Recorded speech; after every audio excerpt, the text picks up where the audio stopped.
Howdy, gang. It is great to be here for the first time. So I know a little bit about Brighton and a little bit about Brighton SEO. First thing I want to say is that, Kelvin, I think you should be incredibly proud of what you've built. What do you guys think? This is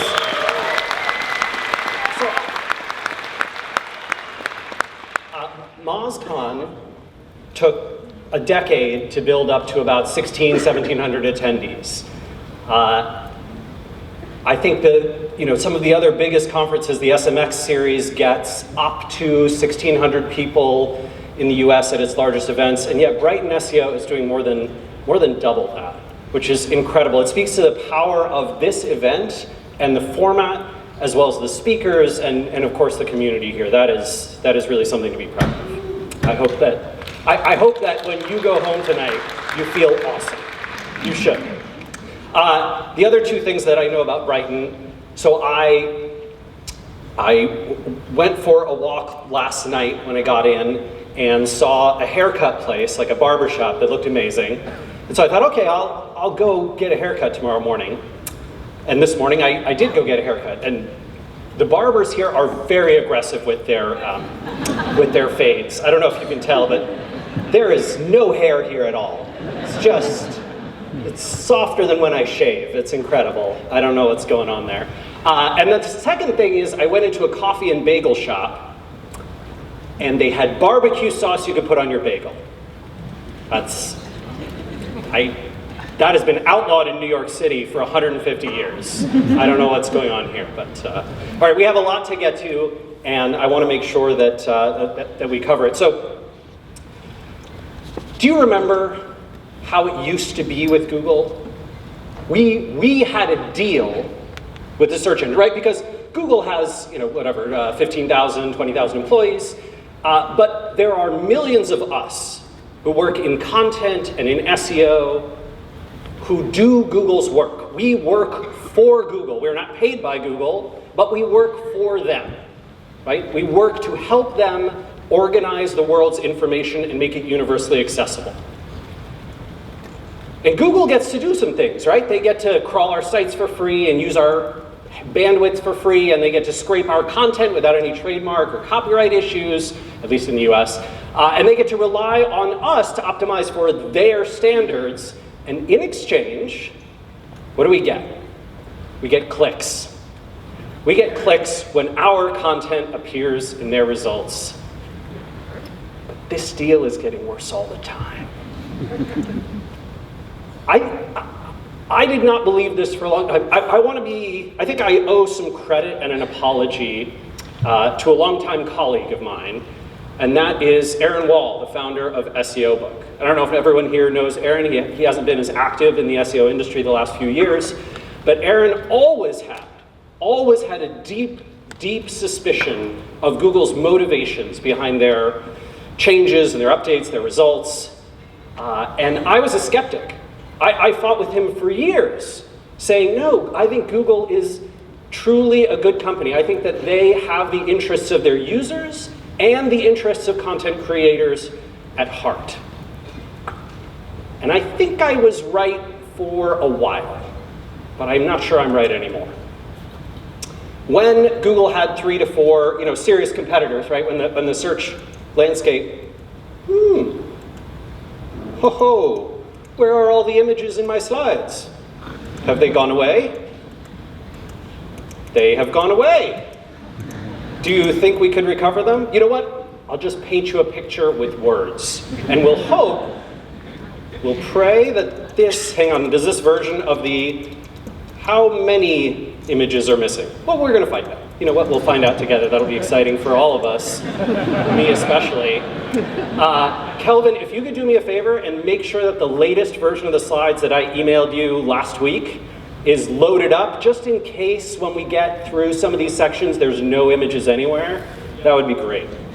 Okay, so I will describe to you what was here. It was a beautiful pie chart from a screenshot in 2004 when Yahoo and MSN Search, if you remember them, and AOL and Ask Jeeves all had search market share in addition to Google. And at that point, Google had to play nice with content creators, because otherwise, all of us would put robots.txt, Googlebot, no index for you, and favor the other search engines, which would have given them an advantage. But once Google got to 90% market share, other beautiful pie chart, just imagine it's gorgeous. I know you all hate pie charts, and you're like, no, Rand, data visualization says pie charts are bad. This pie chart is the only one that's good.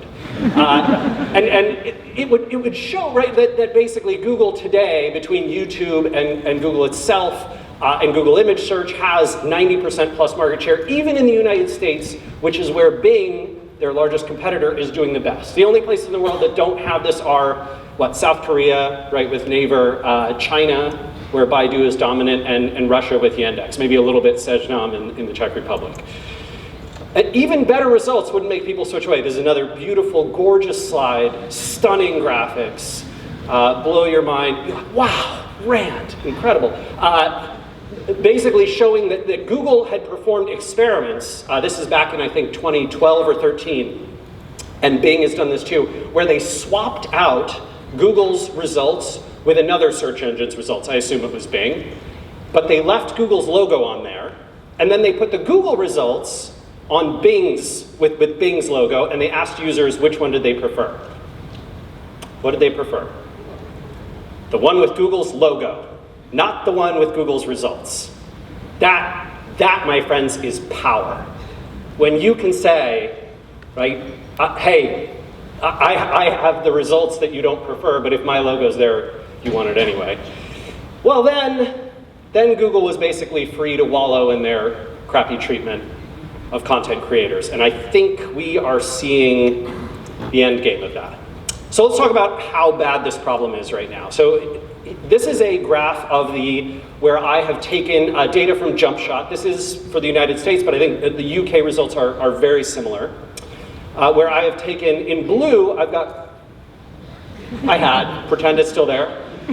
Blue clicks on organic results, and in red, clicks on paid results, right? And essentially what we can see is that over time, there's some seasonality to that, but over time, essentially stays relatively the same from about 2015 through 2016 through most of 2017 until in maybe it's October of 2017, last fall, we have got this strange thing where you can see basically the percent of organic clicks and paid clicks shifts dramatically. And it shifts dramatically because of a change Google made to how they display mobile results, specifically instant answers and knowledge graph and knowledge panels that became vastly more prominent in mobile results. This rolled out first in the United States and then around the world. And so I think today, I've got some data from February 2018, when things come back here,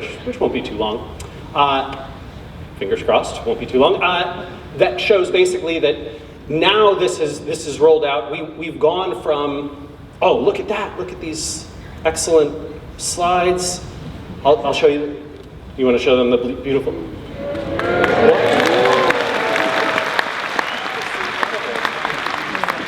By the way, thank you to our AV folks. That was some very impressive, very quick work. You rock. Look at that beautiful pie chart showing YouTube and Google Images and all that. All right. So here's how bad it is, right? In Q3 2017, right, seasonally fewer clicks available for SEO for probably the first time ever. So we're basically talking about the first time ever that, from 1997 until 2017, fall 2017, there was always more organic clicks available. Every month, seasonally adjusted for its year, there were more clicks available to us as organic content creators, as organic SEOs.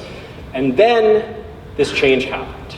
So let's look at desktop click-through rate. It has not changed all that much. This is really mostly a mobile thing. But paid, 3.82%. This is across all clicks, right? So this is a little over 10 million devices, mobile and desktop, that JumpShot monitors. Had been working with them on this.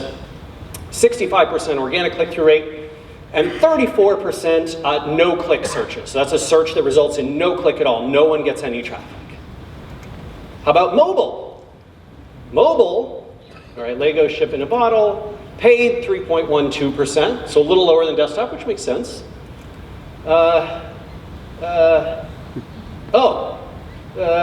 Nope, still paid. Oh, there's the organic, first organic result. 38%, and no-click search, 61%.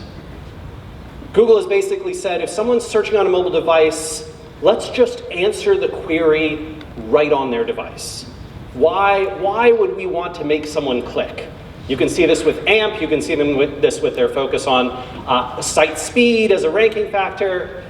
I'll show you how scary this gets. This is February 2016. There's the numbers, right? Organic, paid, desktop, and mobile. And there they are in February of this year. And that's a 20% drop. A 20% drop. So across all Google search queries, there's now today about 15 organic clicks still for every one paid click. So SEO is still huge, but that's down from 20 just a year ago. Not so great. For every 10 organic searches, for every 10 organic clicks, there are now 8.8 searches with no clicks at all, which is tough too. Where are these changes happening? Well, they're happening more in mobile than in desktop for sure, and more on popular queries than on long tail. Even the chunky middle has been more safe than the fat head of the demand curve. But this is happening nearly equally on informational and commercial or transactional types of queries. The only place we don't see this happening as much is navigational. And we'll talk about that in a sec. This is definitely happening in Google Maps and local, where, I don't know if any of you have been to the United States, probably many of you have.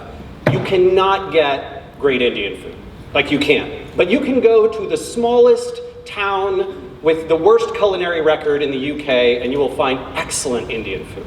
And I'm very jealous of that fact. Makes me sad. I don't understand, but I wish the US could get more immigration of chefs, if anyone knows a way to make that happen. So here I am, right? Of course, I'm going to search for Indian food in Brighton, and what do I get? When I click on these results, what should I get? I should get their website. I obviously want to go to their website. But Google has changed the deal, and so now I get the Google Maps listing, and if you want to get to the website, it's actually quite a pain. Video, they're doing the same thing, right? So here, I search for chicken vindaloo, that's kind of my favorite dish. I really like it spicy. And here, down here, this, I'm going to probably mispronounce it, but vareva.com, okay. Great, they have oh shoot, your browser does not currently recognize any of the video formats. Dang, Variva, what's going on? What format are you using for video on you're using YouTube. Gosh, that sure is weird. I thought Google would be able to recognize YouTube, but nope. If you search for video, it's all YouTube. You remember when it used to be that you could have your own Wistia video or whatever, Bright Cove, whatever you wanted, and you could appear in Google's results? Yeah, no ma. Weather. Forget about it, right? The click-through rate has dropped to under 30%. People just don't click through. Flights, they have completely gutted your ability. Even when you search for, if you search for Seattle to Kyoto, and you search for an airline name, right, like Japan Airlines, they will still show you Google's flight box for the Japan Airlines flight above Japan Air's own page for it. That is, whew, that sounds a little like violating, I don't mean to get too political, but I'm pretty sure that is the definition of abusing your monopoly power, right? Didn't the EU just fine Google $2 billion for that? When was that? Just maybe a few weeks ago, right? And flights gets more aggressive and worse. Sports, same story here. For the life of me, I don't even understand why the major sports franchises participate in this type of program. I mean, if I were MLB, I would rather have, one click, instead of 10 of these searches, right? Because this just brings me no value. I cannot see why they participate in that. Hotels, right? Google is doing this as well, which has been just really hard on anyone in that industry. Famous and notable people, anyone in the celebrity entertainment business, this has been, you know how bad this has been.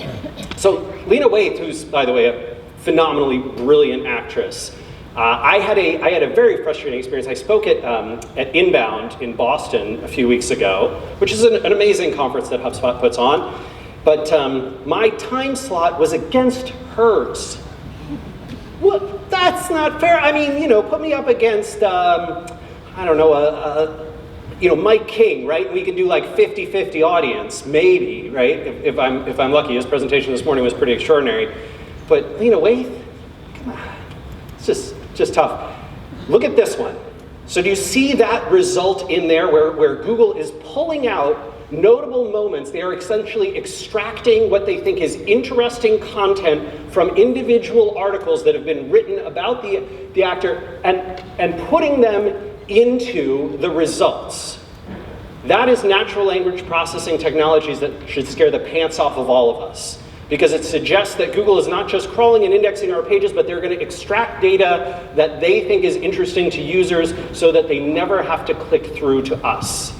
And you might say, well, but doesn't this is going to potentially drive more traffic for us? No. I'll tell you what this drives. This drives more side scrolling because you want to see more of these notable moments. That is what it drives.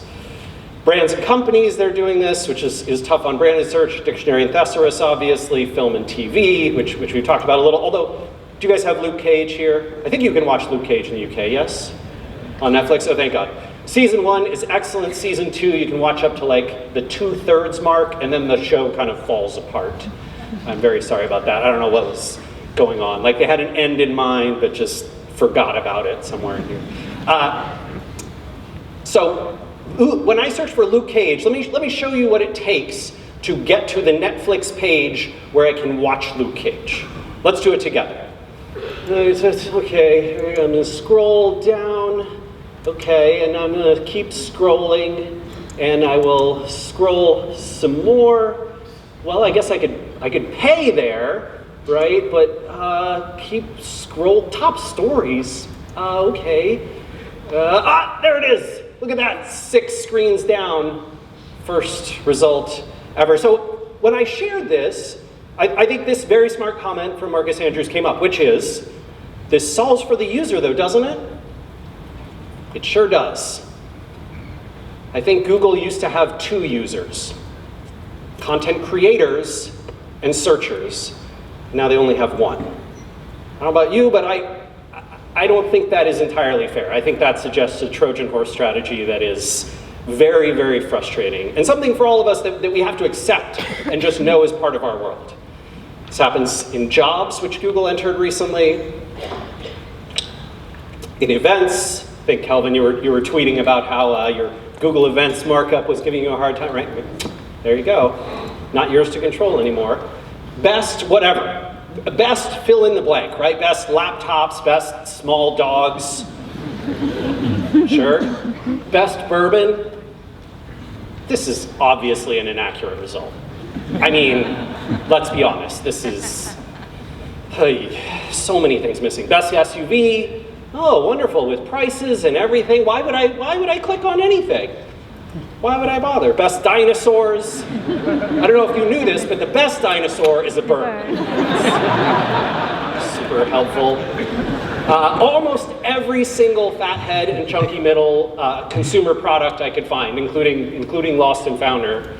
And this, I think, is one of the scariest of all. So this is basically Google self-hosting or enabling Williams-Sonoma, the cooking store, to host a version of its website inside Google, right? So you can scroll through here and see the store ratings and delivery, and you can see their inventory, all these kinds of things, right? It's basically like Google Maps. It's a hosted version, a Google-hosted version, and I think indicative of the future. I think what Google really wants is to go back in time to 1996 and be AOL, right? That is, which is a weird goal. I don't particularly, I mean, I understand it. It's driven by capitalism, but There's many, many more of these, and I don't have time to go into all of them, but I will say this is not just true of Google. This is not just true of Google. This is true on Facebook, who killed organic reach and killed referral traffic, and has Instagram, which has always prevented outlinking, even though I feel like I should really get to link to whatever store sold Will's amazing sweat jacket here. And Twitter and LinkedIn have started biasing to mostly show you content that contains no links. So many people on LinkedIn, right, have been trying to optimize for this by essentially having a shared update, right, whatever piece of content they're posting, and then they make the link their first comment on their post, which is very annoying, but LinkedIn does seem to work that way. And Twitter, from our correlation data, seems to be doing the same thing, basically prioritizing content that contains no links in it.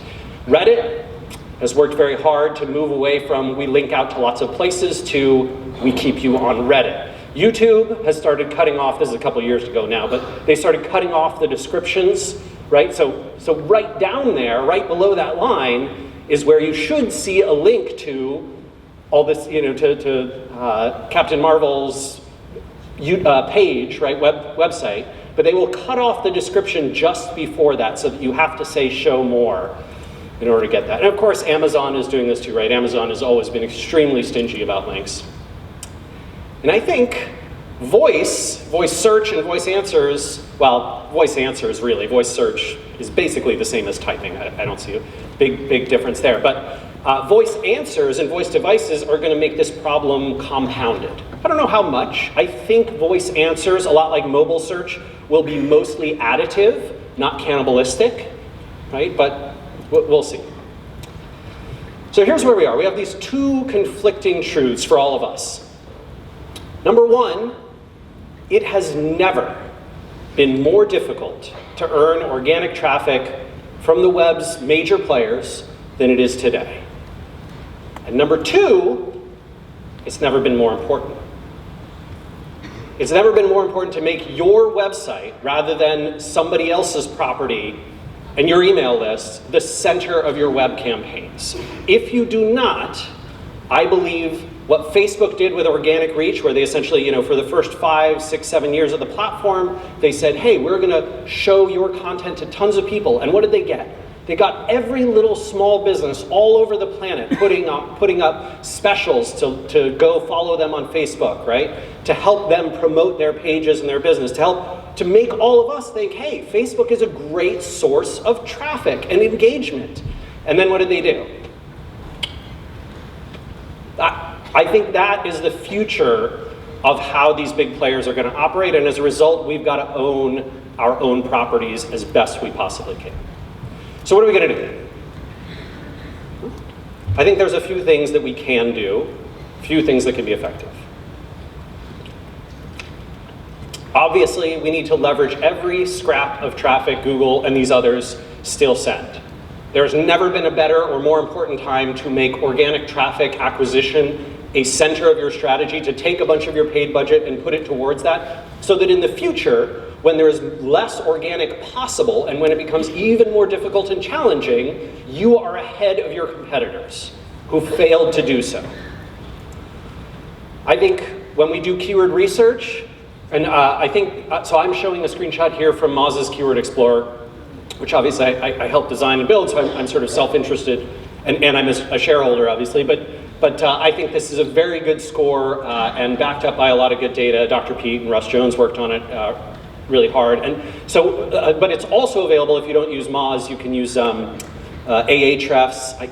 I think SEMrush also has a feature like this for estimating click-through rate on many of the keywords, right? So as long as you're not using Google Ads to estimate, you can estimate organic click-through rate and prioritize by that, essentially saying, hey, I want to rank for keywords that will actually send me organic traffic. We're going to have to shift content marketing to keywords that Google is less likely to cannibalize. That means long tail and chunky middle and hard to answer in the SERP types of things. With SparkToro, you might have noticed that at my new company, I am blogging much less than I was at Moz, right? Maybe one post a week, maybe two. But In general, one of the things that Casey and I realized is that we think building up demand for interactive content, for tools and data, is the way to do content marketing in the future, certainly in B2B SaaS, and that's one of the reasons that we're doing that. I think we got to double down on branded demand creation. Rather than saying, I tweeted this earlier today, right? But rather than saying my number one goal is to rank, number one for all these keywords, that's sort of my number two goal. My number one goal is make it so that my brand is searched for more than all of those keywords. Because the one thing Google is going to have a hard time taking away from us is our brand, navigational kinds of searches. And like I said, we have to invest in organic now because this is going to be a continuing problem going forward. So someone on Twitter did bring up, as we were having this conversation a couple of weeks ago, right, this is why SEO standalone, tactic-driven approach is short-sighted. Well, I mean, I see the point, right? I'm certainly making a bit of that case today here, but I think that if Google were to cut the traffic sent by SEO in half, it would still, according to the clickstream data, be more traffic overall than what they sent in 2012. Because Google has been growing so dramatically year over year, the total quantity of searches available, right? And so SEO could, not just decelerate, but actually decline for a long time before it was not interesting. It is still massive. And of course, as you might have guessed from the title of this presentation, I'm going to urge you to invest in the future, which I think is going to be on SERP and in SERP SEO. I don't like it. I don't think it's right. I think it's abuse of monopoly power. I think it's breaking the deal. But you know what? We live in the real world. So let's act like it. Number one, we got to control what appears for our brands. Reputation management, SEO, has long been a thing in our industry. I think that's only going to accelerate as Google shows more and more different kinds of results, especially around branded searches or around searches where our content is being taken and shown in ways that we may not classically recognize. I think this is also huge for any of the software providers to step up their game, sort of our game. I'm sort of still a shareholder at Moz. So to step up our game in the software world to do a better job of monitoring all the kinds of SERPs that exist. All those things. Second, if Google is biasing to these other places, to these Google-owned properties, we got to create content for them.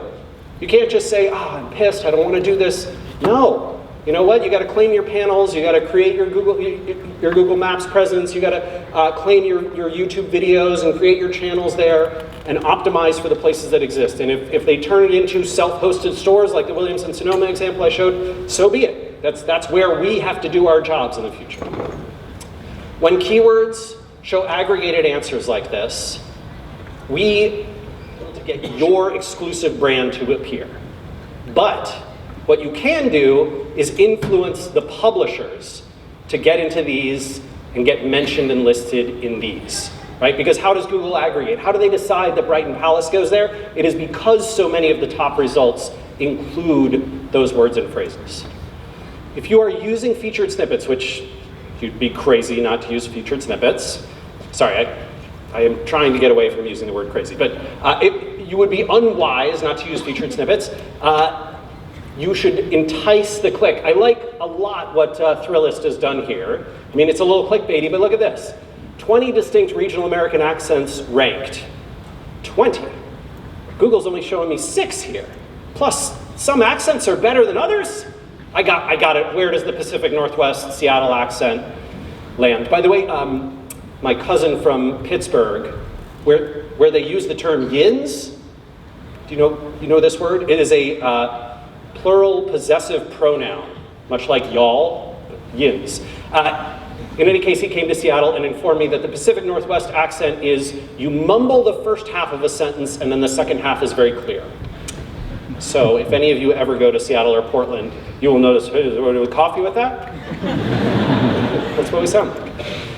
And number 5, if other sites can rank but you cannot, for one reason or another, you should be using Barnacle SEO, right? Every one of these sites is influenceable, right? through guest content, through sponsored content, through influence channels and outreach, you can influence all of those. So all this said, I know might feel like a little bit of a downer presentation, but I am short-term pessimistic about this, but I am very long-term optimistic. Right? I think that organic marketing of all kinds will always exist. I think it will always be a competitive advantage for those who are truly superb and excellent at it in this field. And that will give many of us outsized benefits. The harder this gets, right, the better we do. SEO is going to be a crucial skill set for at least another decade. I will bet $1,000 right here that it will be. And probably longer than that. I have absolute faith in that. It is only growing in interest, especially outside the English language speaking world and in chunky middle and long tail demand. The harder this stuff gets, the more we can run away from our competition by being great at it. Because the cost of acquisition, the cost of retention, the value of customers acquired through these channels, and the advantages that it gives us in paid search and paid media are just too big to ignore. Thank you very much.